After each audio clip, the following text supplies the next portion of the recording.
Hello bachcho, let's read the question. The question is force F is applied on upper pulley if F is given as 30t where t is time.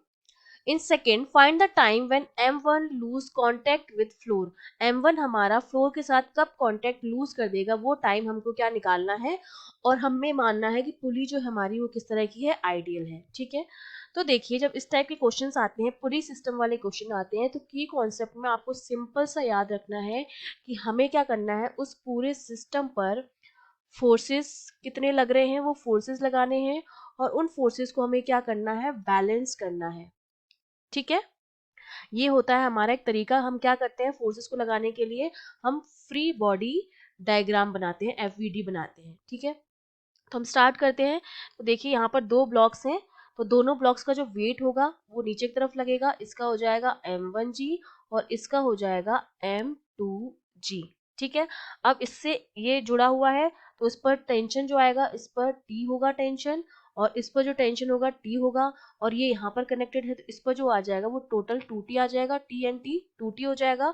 और ये एक ही पुली है तो किसी भी पुली के string के हर पॉइंट पर टेंशन जो होता है वो क्या रहता है, सेम रहता है। अगर हमने यहाँ टी लिया है तो पूरी स्ट्रिंग पर जो टेंशन आएगा वो क्या आएगा, टी ही आएगा। तो यहाँ पर जो टेंशन आएगा वो भी टी आएगा, तो इधर कितना आएगा, टी आएगा।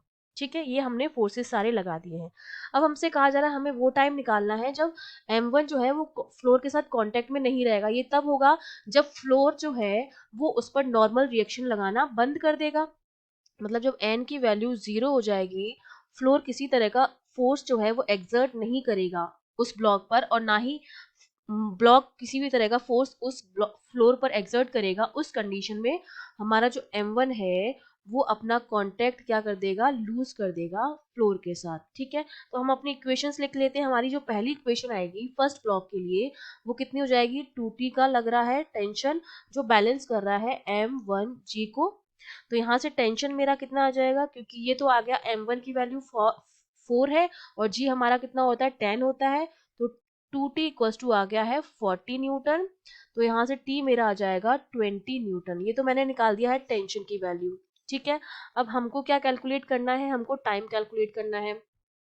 तो यहाँ पे देखिए जो फोर्स लग रहा है वो ऊपर वाली डायरेक्शन में है और नीचे जो है वो बैलेंस हो रहा है 3t से। मतलब मैं लिख सकती हूँ कि मेरा जो फोर्स है वो 3t के क्या है, बराबर है। अब फोर्स हमको दे रखा है 30t equals to 3 into tension में निकाल चुकी हूँ कितना है, 20 न्यूटन है। तो यहाँ से t मेरा कितना आ जाएगा, 3 इंटू 20 अपॉन 30। तो यहाँ से कितना आ जाएगा, ये 2 सेकेंड आ जाएगा। तो मतलब 2 सेकेंड बाद हमारा जो m1 ब्लॉक है वो फ्लोर से कांटेक्ट अपना लूज कर देगा। ये हमारे आ गया है answer. I hope you understood well. All the best.